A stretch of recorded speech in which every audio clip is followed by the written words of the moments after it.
I have to put it on YouTube. Yesterday it never recorded for some reason. So let us see whether it will oblige us today. It's saying it's doing it. So let In the us see. morning also, he was not instructed to record. I think for Jiva Yatra, he said, I don't know. You know, Some kinds he's of. on an iPad. He's not on a computer. So I think Oh, it is difficult.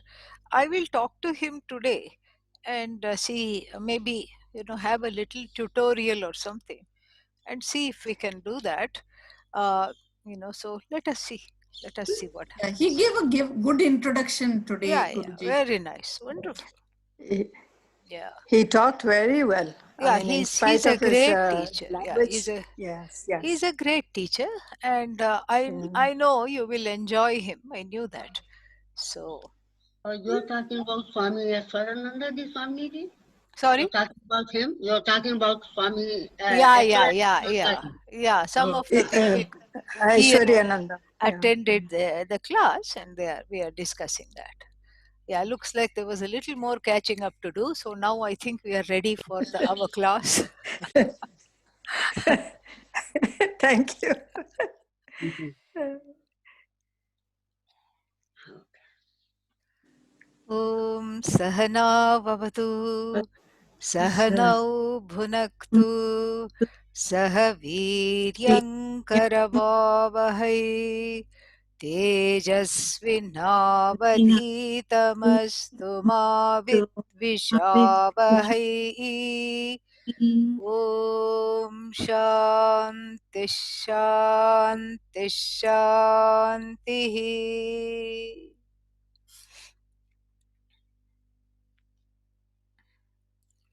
So I have muted everybody so we don't have any other sound once the the opening prayer has been uttered. So as I said yesterday in the introduction, Toṭakāṣṭaka. Toṭaka is a meter. You can hear it. It's got a very nice lilting tune. You can hear it in the meter itself, like two short and one long syllables. Vidita khila shastra, like that it will go. Okay, so you can see that, and also anybody having some idea of poetry can see that it's not an easy meter to compose in, because you have to have that same short short long short short long of the arrangement of the syllables, and then in that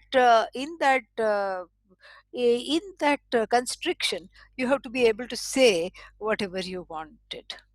And that's why this is a kind of a miracle. The whole what's the word for it, the whole uh, what happened to Giri, whose previous name was what happened to Toṭakācharya, whose previous name was Giri, is indeed a miracle. And this is something which is, which is defies any concept of logic. How can somebody who was made fun of by the co-students as manda, dull, suddenly break into song and compose this in honor of the teacher, and then also suddenly go to go to the go to compose another 174 verses, or maybe it was 178. There are some verses missing in this big magnum opus called Shruti Sara Samudharana, and it is an analysis of the Tattvamasi Mahavakya occurring in the Chandogya Upanishad. So if we look at it from the standpoint of scientific or logical, this, it doesn't make sense. It only makes sense from the standpoint of the transmission from guru to disciple. And it also makes sense from the standpoint of Vedanta Shastra, where you don't take anything as your own. And Vedanta is very, interesting that way. If you get the knowledge, then it is not your credit. The credit belongs to the teacher and the line of teachers. In fact, you gain the knowledge not because of you, but despite yourself, despite the raga dveshas predominating, despite all the resistance, despite the fears, despite the tears, despite the blocks, despite the ahankara, still the knowledge takes place. That is ashcharya, wonder. And this is the wonder that we see here in the spontaneous extempore composition of this kind. It happens. It definitely happens, because that is exactly how it happens. Even if someone like Sureshwaracharya, another student, like I said, he belongs to the postdoc category, yesterday I told you, and even if when he composed the Naishkarmya Siddhi, another magnum opus, when he wrote that painstakingly, along with commentary, everything he wrote, and even that is a miracle. It's a different kind of a miracle, but even that is a miracle. Everything is a miracle. From a blossoming of a flower in the wilderness, which does not look to the left and look to the right to see who is admiring me, a desert rose just spontaneously blossoms because it was built to do so, to the blossoming of the verses in the heart of a Shishya, a sincere Shishya, is all Ishvara's kriti. And this is the only way it makes sense. And Ishvara defies logic. Ishvara is not nothing to do with logic. It is established.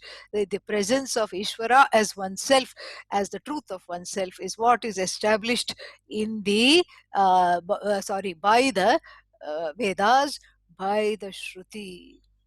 And this is the only way to understand this whole thing. And if the people have any questions later on, we can look at that. But for now, this this stava, Guru stava, a short 8 verses composed by by Giri Toṭakāṣṭakam, who was later on known as Toṭakāṣṭakam, and then Adi Shankara gave him the Shankaracharya Mutt near Badrinath. Jyotir Mutt it was, but then it became came to be called as Joshi Mutt.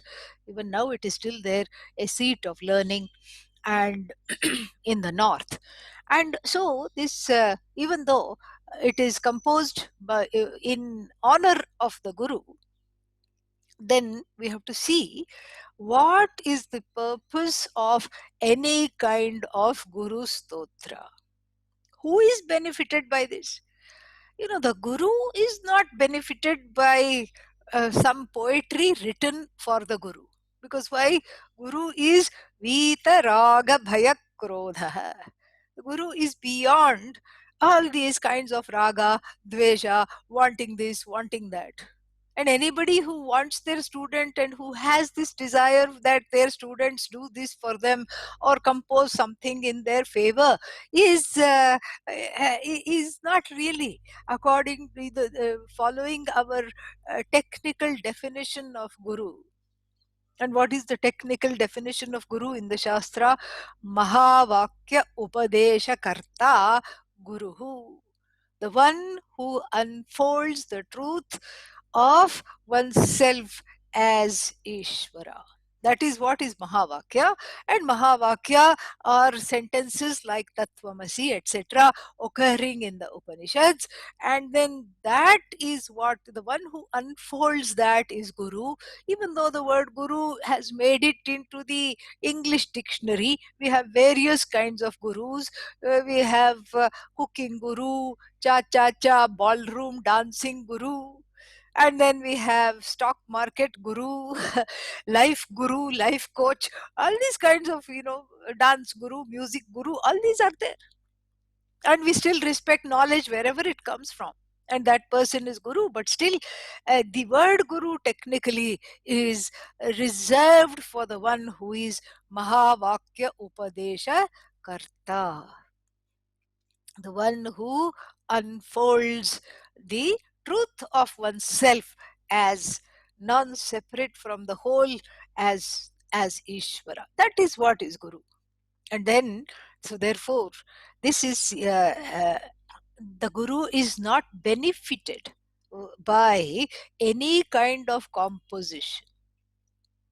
Any kind of composition made for the Guru, especially one of the caliber of Adi Shankaracharya, is not going to have his head swollen up, or any kind of a composition is not going to turn his head and make him vain or make him favor the student.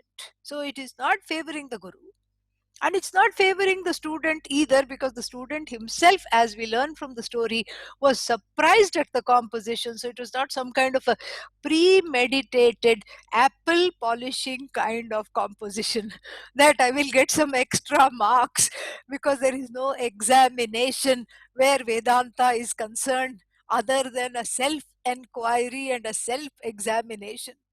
There is no examination, there are no points, how much point to give this one and that one. And this is what leaves me in a quandary when they ask at the university, please teach Vedanta course, and then they will ask, what are you keeping as final exam? you know this is in Berkeley at the Theological Union. It's funny, very, very funny. But this is how the whole thing is. There is no examination, there is no need to please the teacher, because the teacher is not sitting on my future as a student. I don't have to please the teacher, because the teacher is, the definition of the teacher is the one who is permanently pleased and is pleasing. Like Lord Dakshinamurti, Smitahasa, little smile playing on the lips, you know not a big grin denoting ecstasy, no, but a small smile, ishadhasa, small smile playing on the lips. And we find this in Bhagavan Krishna also, before he taught Arjuna. Prahasanniva Bharata, prahasanniva, prahasanniva, meaning as though smiling, even though Arjuna was in the doldrums. He said, this is occurs in the 10th verse of the second chapter. Arjuna is given up. He has slumped into the chariot, the Gandiva, his bow, because of the depression of having to kill his own people, has slipped from his hands, and he too has slipped and sat down in the chariot, a big no-no before the war. You're supposed to be standing ready to fight, and here he has slumped down in a fetal position. He's rocking himself, and then and Lord Krishna looks at him with with a small smile playing on the lips. And the smile denotes two things. It denotes that one is not part of, or one is not buying into the samsarika dukkha exemplified by the student who is doing sharanagati, who is doing the surrender and saying trahimam pahimam, I'm afflicted. So if you go to somebody and say, I'm really having a hard time, I'm afflicted, and if that person starts to cry before you, how will, even before you have tears, that person starts to cry, then what will you do? You will feel like consoling them, forgetting your own pain, correct? That person is of no use to you because they have identified with the sorrow. So that small smile shows that inner separation, that the teacher is merely the witness of the student's pain, is not actually buying into the student's pain, because ultimately the student's pain is mithya. And how does the teacher know that? Because the teacher was also a student before and studied under his teacher, who studied under her teacher, who studied under his teacher. And in the same way that the teacher was able to falsify the fact that I am pained, I am subject to pain, in the same way the student is able to do, he's able to do that, or she's able to do that for the student. It is not taken seriously as real, because what is real is you, the unafflicted, unaffected you, who is free of everything. In fact, there is no difference between you and the teacher. The teacher knows it. You are in the process of knowing it. If there is a difference, that's the only difference. And so what is happening now? Something beautiful is happening, because that smile shows that there is that inner space and even an outer space between the teacher, between the affliction and the one who is in the place of removing the affliction. So that is why the teacher is always pleased. And the second reason the teacher is pleased is because they have studied the Shastra and have spent the time internalizing the Shastra. So everything in the Jagat and Samsara is a huge joke. And then, if you get up in the morning and somebody sends you some joke on the text message, you begin your day nicely because you are happy. Oh, somebody thought of me and this joke is so nice. And you laugh in the shower, you laugh while you're having your tea. And so imagine like that. And then imagine the Vedanta teacher wherever you look. Yatra yatra mano yati, tatra tatra hasyah. Wherever you look, it's a joke. It's a joke. It's a joke that one is able to cry, even though it is Satchidananda Atma that is flooded in tears. That's a big joke. And it's a big joke that one takes oneself to be karta, the doer, and plans all kinds of things. And then what? And then wants to execute these plans. And somebody said, if you want to make God laugh, keep on making plans. That's why Bhagavan doesn't have, what is that called? Cable TV. And if Lakshmi ji complains to Vishnu, Mahavishnu, you promised that you will get me cable TV. Why don't we have cable TV in Vaikuntha? Lord Vishnu will only say, just look around at the lives of all these jivas. That itself will keep you entertained 24/7. Look at this fellow, he's saying, Tan man dhan sab kuch tera, in that, Jai Jagadish Hare, never ending bhajan, which is very nice. Tan man dhan sab kuch tera hai. And Lakshmi says, wait a minute, didn't he say that yesterday? And Mahavishnu says, yes, that's why it is funny. Yesterday he gave his body, tan, he gave his mind, man, and he gave all his money to you. And today also he is promising the same thing. That means yesterday he must not have been serious. He must have taken it back when we were not looking. And so, like this, everything is a joke. And the Jagat is a big spoof. Jiva is, Jivatva, the Jiva hood, that one is a Jiva, is a spoof. That one is separated from the truth of oneself, is a spoof. Even the fact that one thinks one is ignorant is a spoof. Bondage is a spoof. Moksha also is a spoof, because bondage is a spoof. So the whole thing, you get trolled the whole day, you get pranked the whole day. And if you know this, it's a big joke. You can enjoy being pranked and trolled all the time. The whole thing is a joke. That's why the teacher, unaffected by this, the Jagat joke, is freely smiling. So there is no need to please the teacher. There is no need to this composition called Toṭakāṣṭaka is not a Prozac for a depressed teacher to cheer up the teacher who is down in the doldrums. No. So the Guru's Tava, the praise of the teacher does not benefit the teacher, does not benefit the Vedanta teacher. And can you say it benefits the student?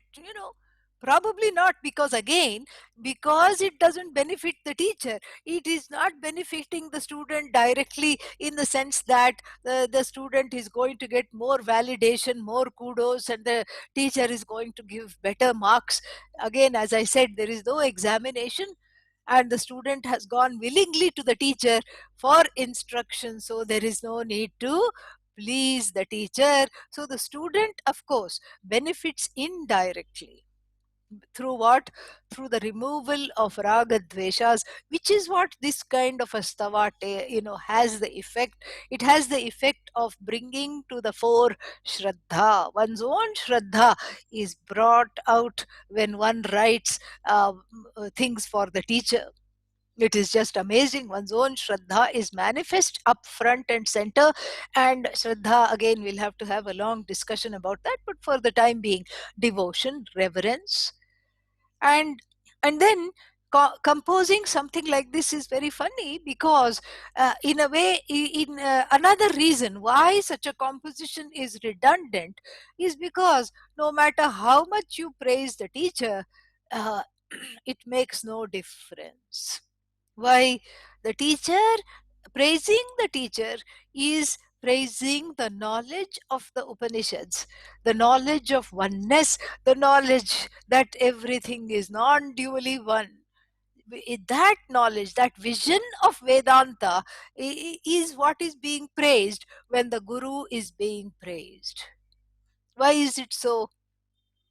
Because the Guru is seen as non-separate from the vision. The one who embodies the vision of Vedanta is called Guru. Brahmavid, Brahmavit, Brahmaiva Bhavati. The knower of Brahman is who? Brahman. The knower of Brahman, quote unquote, becomes Brahman. I mean, we are forced to say that because the word Bhavati is there, we translate it like that. But really, Bhavati means is. There is no becoming. The knower of Brahman is Brahman.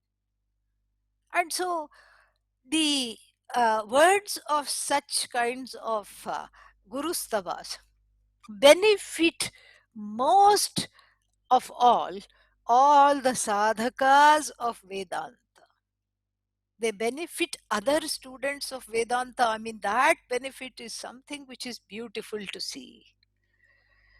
So it is a gift that keeps on giving timelessly, because Toṭakāṣṭakam was composed when? 5,000 years ago. And then we are still, so many BC. From BC we have been chanting it. In all the Vedanta ashrams it is chanted, whether people know the meaning or not. Kailas ashram it is chanted, Advaita ashram it is chanted, in all our ashrams it is chanted. It has become a abiding presence because of the force of its meaning and its message. So if you just study this, the Vedanta Shastra unfolds itself through the words of Toṭaka and through the words, through the praise of Adi Shankara as the Guru. Because, as I said yesterday, the Guru becomes a central figure in Vedanta, not because the study of Vedanta is in any way cult-based, far from it.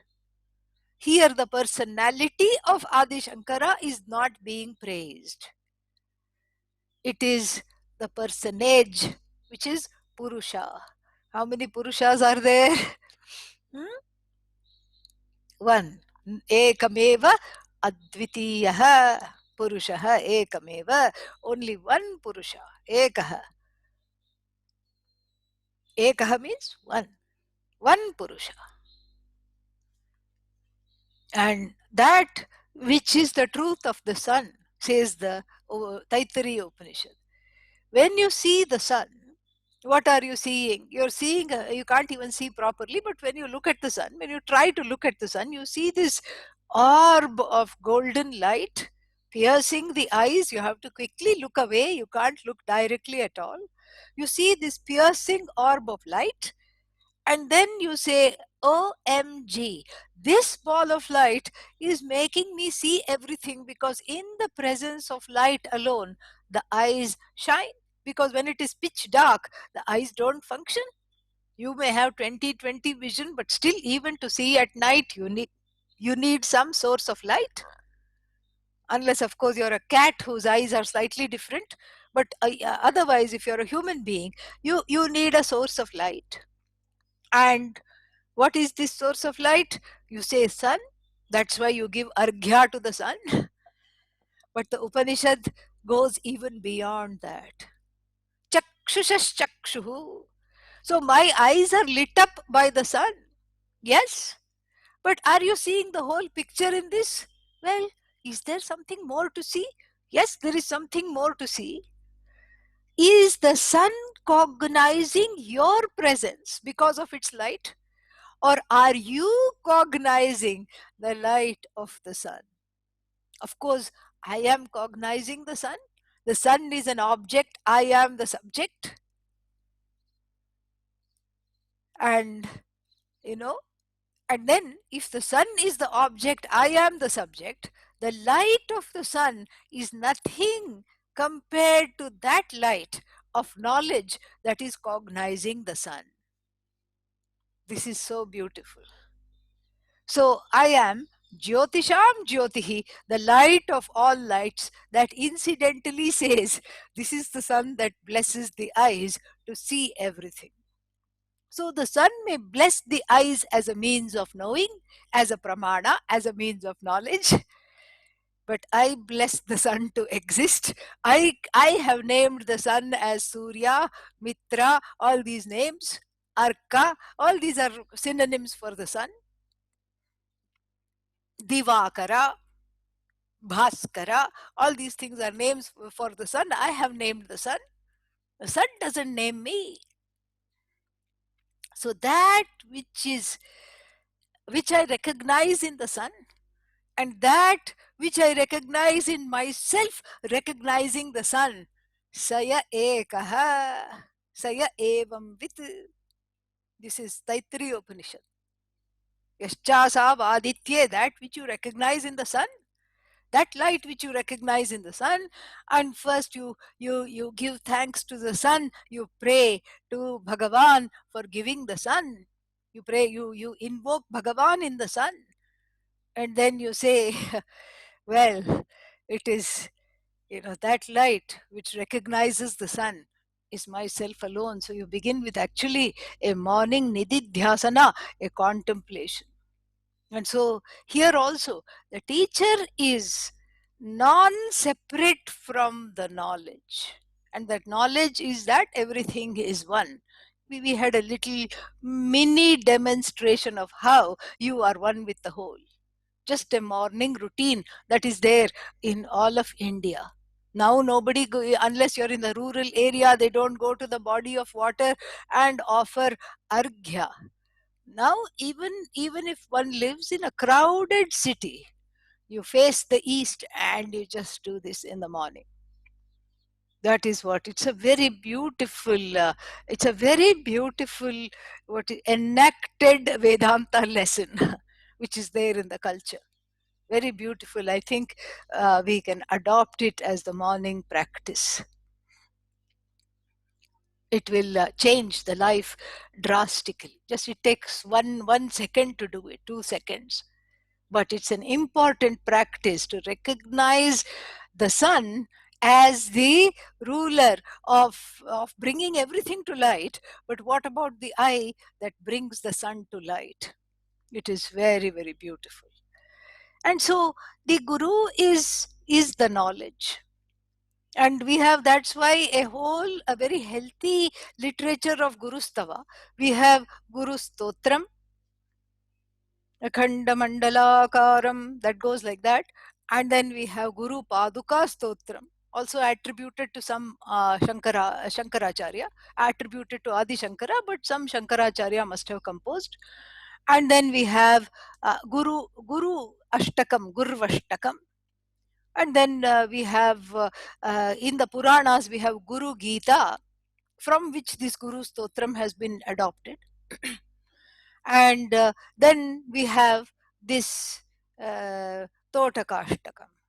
So the Toṭakāṣṭaka is in a healthy line of tradition which eulogize the Guru. And again, if we are writing a praise song or a praise chant for the Guru, and then you keep on talking about how the Guru looks, what kind of movies the Guru likes to see, what kind of foods the Guru likes to eat, nothing wrong. But that does not fulfill the conditions of Guru's stotra that is there in the tradition. If we look at how the Guru is eulogized, in praising the Guru, one praises the Vidya, one praises the Shishya, one praises the effortless way in which the knowledge takes place. So that is what it is. Because, and in studying the Toṭakāṣṭaka, we learn gradually how to look at the teacher, because the way in which I look at the teacher, look upon the teacher, and the way in which I relate to the teacher is contingent, whether my receipt of the knowledge is contingent upon my relationship to the teacher, my right relationship to the teacher. There is a right way of looking upon the teacher, in this, if one is serious about the knowledge. So Vedanta is all about oneself. So the teacher is there, asanga. Asanga means uninvolved in the whole process. You as the student approach the teacher, and then the teacher blesses with the knowledge. The teacher was teaching before, the teacher will continue to teach, the teacher is also teaching you. This is what happens. And then if you want to go deeper into the knowledge, you have to make the space within the heart to allow the words of the teacher to transform you, and to allow the words of the teacher to transform the heart of the blocks, kama, krodha, desires, raga, dvesha, anger, etc. Then to make that space, then it must be a privileged and a protected relationship, almost like the relationship one has with one's psychotherapist. Because Vedanta is super therapy. This is what it is. Because you don't go to the therapist and say, let's hang out, let's go for some tea after my session. In the case of the therapist, they want to get rid of you. In fact, that's why after 50 minutes only they say bye bye. 50 minutes is equal to 1 hour. Yeah. According to the therapist. So, that question of seeing this person outside of this particular, almost a contrived setup, does not arise, is not entertained, is in fact outlawed in many situations. You're not supposed to, because then this particular relationship and the purposes for this which the particular relationship is forged gets vitiated by all kinds of other nonsense. And so therefore, same thing here also. This is a protected and the most coveted relationship, because even unlike the therapist client relationship, therapist patient relationship, the guru shishya relationship is free of codependence. It is entirely free of codependence. So it's in fact the only functional relationship, if you allow it to be the case, if you allow yourself to have that. It's the most functional relationship, because there is unconditional love. The guru does not expect you to be a certain way. The guru also does not expect you to rattle off Upanishad mantras. And when you do rattle off, even as something simple as a Sanskrit table, Ramaha Ramau Ramaha, the guru is delighted. No problem. No problem. Guru is happy, because the guru is not waiting for you to make them happy. And so that's why it is a functional relationship. And so when you are when you understand that nothing I do or don't do, it is not making a difference to this person, then what happens is that there is safety in the relationship, because everybody grows up walking on eggshells. If you are a jiva, you have walked on eggshells at some point or not, in time in your life, in your childhood. That is what happens. Oh, if I do this, mother will get mad. And I'm dependent on the mother. As a child, one is dependent on the mother. One is dependent on the father. Father will go away if I don't do this. I have to pretend to be happy. I have to keep them happy. All these things are there. Authority issues are there. And then fear is there. and then they are reacting to me, and then if they react to me negatively, my survival is threatened. This is what the child subconsciously knows. And so the relationship with what I call the primary caregivers is is not functional, because it is part of the matrix of the time space samsara. Who are the primary caregivers, aka caregivers? Who are they? They are also jivas. They are also fallible.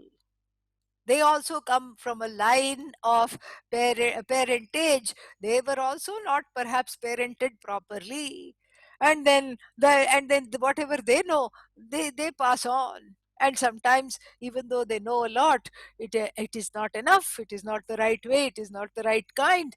And so this is, this kind of a samsarika parampara continues. So one is walking on eggshells as a child, one is walking on eggshells as a teenager, and then after getting a job, one is walking on eggshells, because again there is one big boss, no pun intended. There is one TV show also I hear by the same name. So there is one bada boss in the office, and then there is one, and then you get married. Regardless of whether you're a man or a woman, there is the boss. The significant other is the boss. And so so one is bossed over, one is always having some kind of a fear, authority issues, which continue even after the parents are have gone to heaven. They have gone, but still the issues are there. Why? Because they have not been cleaned up. And that's why we are studying the Toṭakāṣṭaka, because it will keep one in right relationship with the teacher, which is to say, it will keep one in right relationship with the teaching. That's all we want. We want the knowledge, and therefore the teacher is in a paradoxical way both incidental to this knowledge and completely central to this knowledge. Central because the words of the Shastra don't unfold themselves. They are a live means of knowledge, and they need a live teacher to be able to communicate that. And that's why the teacher is a vehicle for the knowledge. So the teacher is central to the teaching. But at the same time, the personality of the teacher is completely incidental to this knowledge. And so, therefore, as a student, it behooves me to protect this relationship. The teacher is not going to protect the relationship, because the teacher is not interested in the relationship in the same way as you are. So it is incumbent upon the student to protect the relationship from vitiating influences of the student's own raga and dvesha coming into the situation. That is when the teaching works. Otherwise, the teaching does not work. And I saw this with my own teacher, with Pujya Swamiji. And the moment he would take you, the moment you would say, I need the knowledge, I'm here for the knowledge, he would take you seriously as a student. And then all chit chat would completely stop. There was no room for chit or chat. There was only room for chit, discussion of chit, chit as in Sat Chit Ananda. That chit, okay, but no chit, no chat. But then we as students would see him mingle with so many people who would come occasionally, who would come for other reasons than the knowledge. They were also interested in the knowledge, but they had other, big list of other things they wanted to accomplish. Perhaps they had large families, householders, so many responsibilities, etc. So they would come because Swamiji was very, very, very, very well known, very revered. So they came to pay their respects, their bhakti, everything was there. And then they would ask so many questions, and the questions would be things like, Swamiji, did you sleep well last night? And Swamiji said, well, not really. I was having little back pain. Or sometimes he would say, yes, I slept very well. How about you?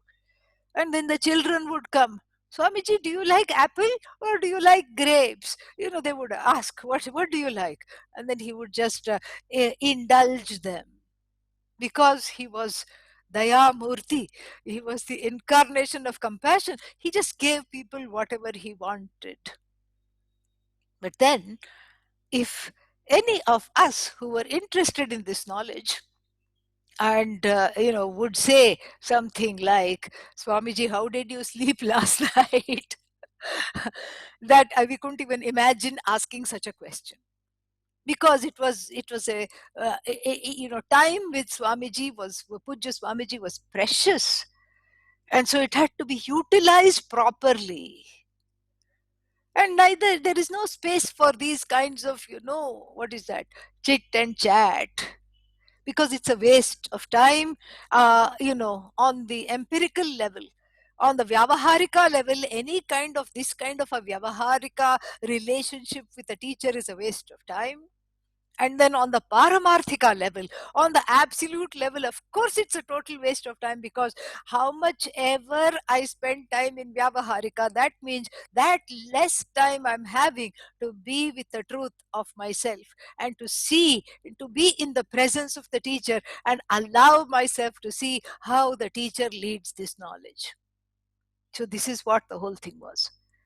And this is something I'm sharing because to show you that that difference is something that needs to be protected.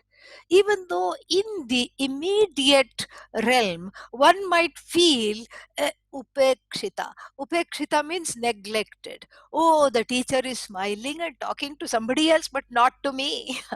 This is what the inner child, of which Pujya Swamiji was very fond of talking, and of which I have also, I'm also very fond of bringing this about, because there is a truth to it.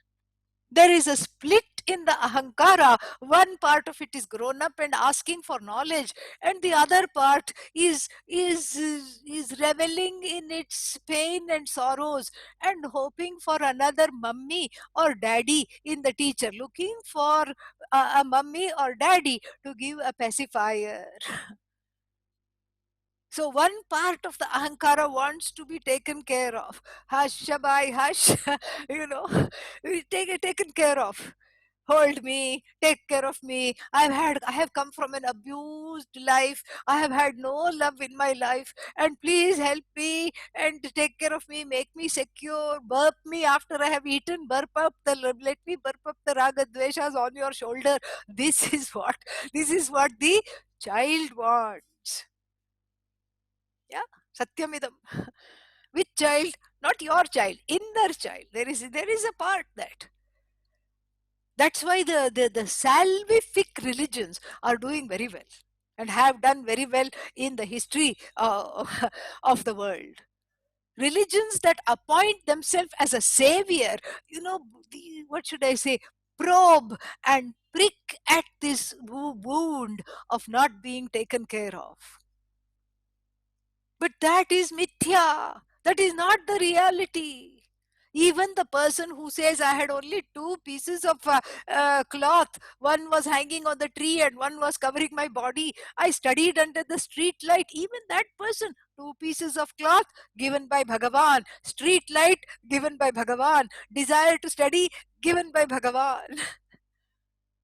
Read the 10th chapter of the Bhagavad Gita. You will see that all these things are just given by Bhagavan, given by Bhagavan, given by Bhagavan. There is nothing that one can call one's own accomplishment, one's own. There is nothing. And so, if we take this seriously, if we take the pains and sorrows of the world seriously and want to drag the teacher to take it seriously and to take care of me, in Vedanta, there is no place for Vedanta. The Guru, out of compassion, may do something, may help you along a little bit, may help the inner child, give it a little love once in a while. But that's not the purpose of why the teacher is there. The teacher, even though we have a shloka, Tvameva Mata, Tvameva Pita, Tvameva Bandhuhu. And then what else? Sakhacha Tvameva. You are my father, you are my mother, You are my friend. You are my brother. You are my sister. You are my everything.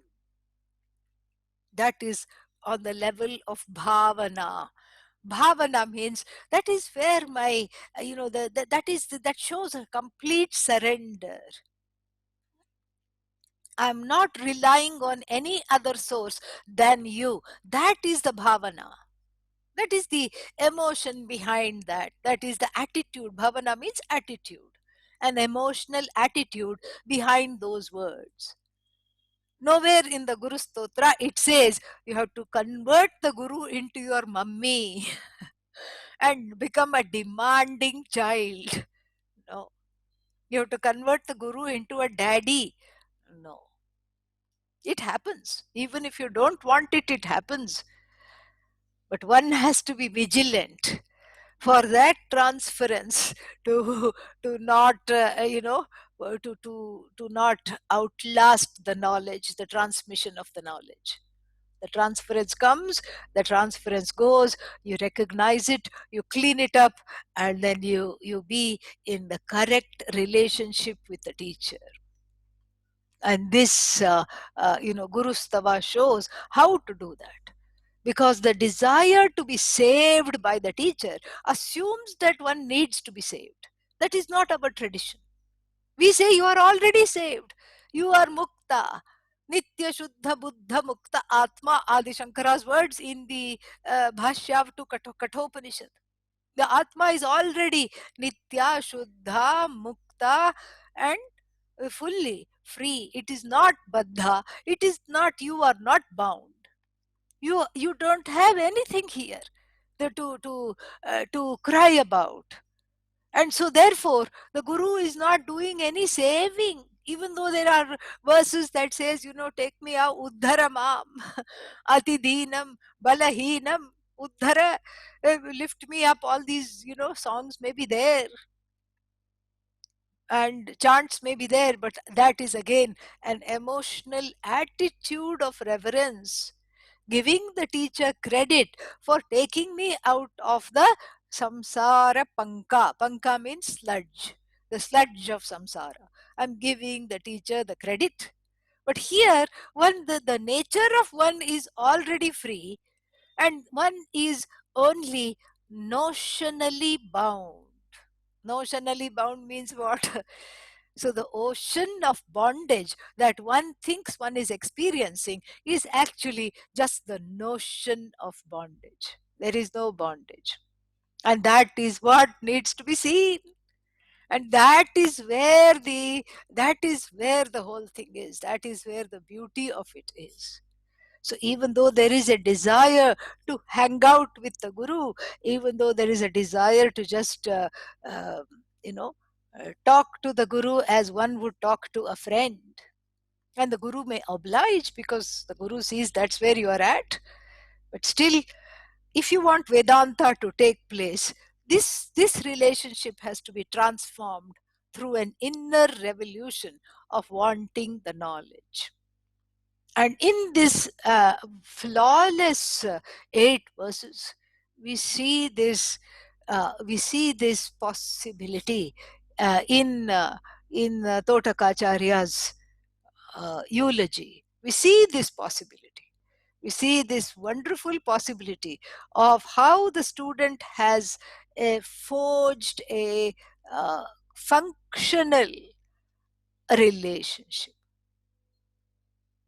with the teacher. Function means whose only function is the delivery of the knowledge. That's why one learns to transcend the personality of the teacher, the obsession with the personality of the teacher. The focus on what is the teacher doing now, are they looking at me, are they giving me attention, all these things. How much do they love me? How much do they love me is not enough unless I see how much they love the other person. So let me find out how much they love that person. All these things have no place in the knowledge. And so this transformation is what is incumbent to accomplish by the student in order to gain the vision of Vedanta. That is why this personality is transcended. That is why we say Guruhu Brahma. In place of the Guru, I see the Creator, Brahmaji. In place of the Guru, I see Mahavishnuhu. In place of the Guru, I see Haraha, Shiva. So all the main manifestations of Bhagavan I invoke in the teacher. Why? Because what is infallible is Bhagavan. And so I pray to Bhagavan to be able to invoke the infallibility in the person of the teacher, so that one is not constantly finding faults. One is, because that fault finding, what happens is that is not hurting the teacher, that is hurting one's own quest for knowledge. That's why we don't correct the Veda. The Veda has many, what from the standpoint of the everyday, we can say grammatical mistakes are there in the Veda. We don't correct, we don't call that mistake. We call it Chandasam, Vedic usage. Why? Because we want to see the revealed knowledge as infallible. In the Shiva Puja, there is this call and response. Atma Yanamaha. There is no Atmaya Namaha, because Atma is not a ending noun. Atmane Namaha, we don't correct. We also repeat Atmaya Namaha, Atmalingaya Namaha. We repeat the same thing. Why? Not because we don't know, but because we respect and there is Shraddha towards the Veda.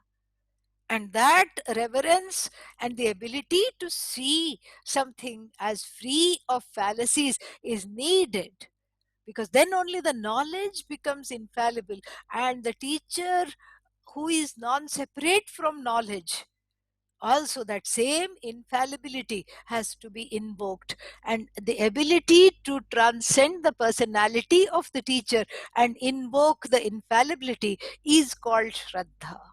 That is really the definition of Shraddha. Very, very beautiful.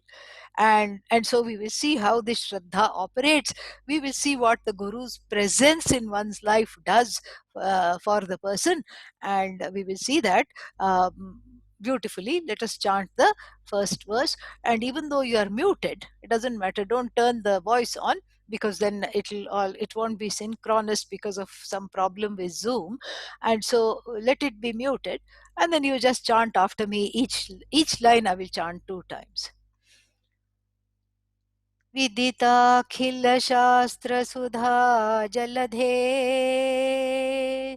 विदिताखिलशास्त्रसुधा जलधे महितोपनिषत्कथितार्थनिधे महितोपनिषत्कथितार्थनिधे हृदये कलये विमलं चरणम् हृदये कलये विमलं चरणम् भवशङ्करदेशिकमे शरणम् भवशङ्करदेशिकमे शरणम्. So this has many tunes. I'm just following what we learned from Swamiji, Puja Swamiji, although he used to chant it 100 times better than I. But this is, there are many tunes. So many tunes are there. Doesn't matter which one you use. So we will be seeing we will go to the first verse tomorrow, and we will continue with that. So don't worry, we will complete the text, not to worry. Yeah, we have time, we will complete the text. Yeah. Om Purnamadah Purnamidam Purnat Purnamudachyate Purnasya Purnamadaya Purnamevavashishyate. Om Shanti Shanti Shanti. Harihi Om Shri Gurubhyo Namaha. Harihi Om. Okay, so you can unmute yourself and ask questions if you have, or if you want to do further catch up, there are a couple of minutes left. Something we should create.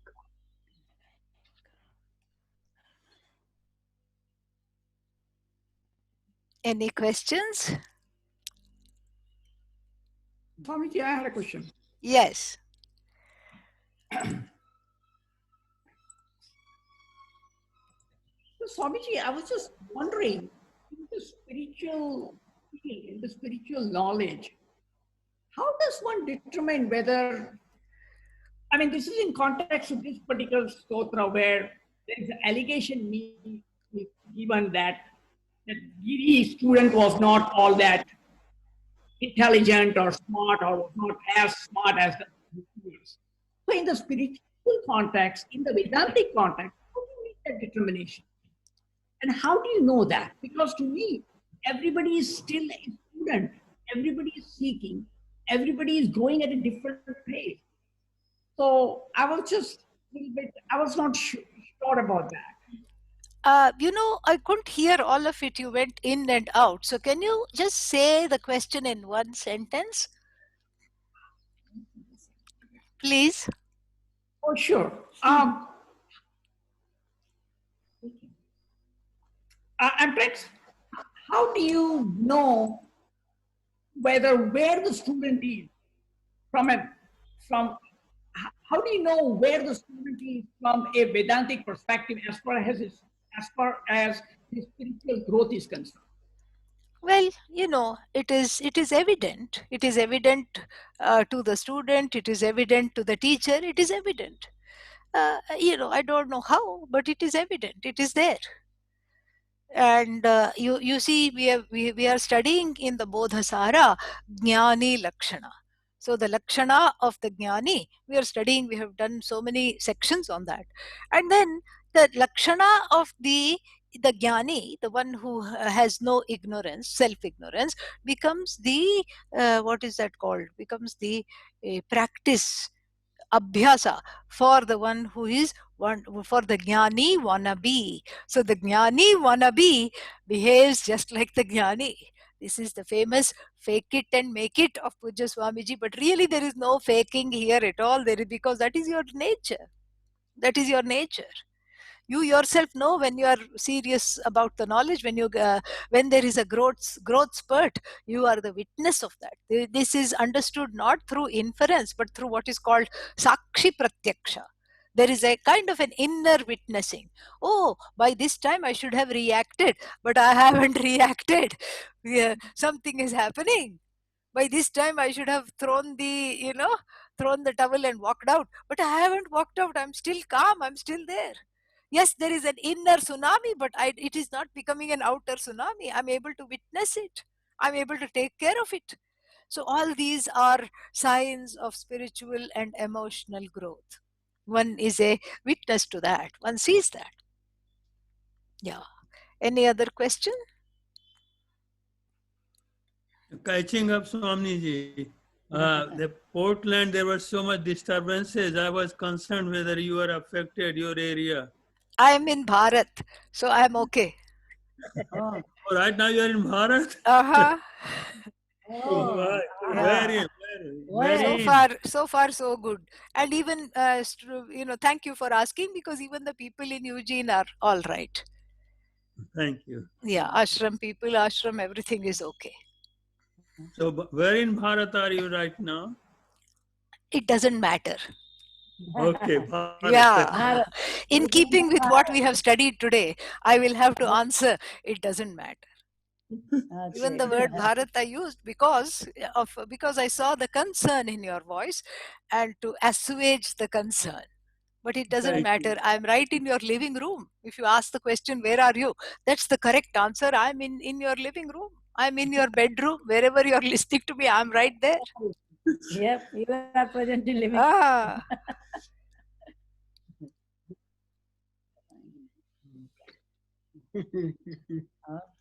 Any question? Anybody? Any other questions? Okay. We will see each other tomorrow. Om Tat Sat. Om. Thank you, Swamiji. Om. Om. Thank you, Swamiji. Thank you. Om. Thank you. Swamiji. Thank you.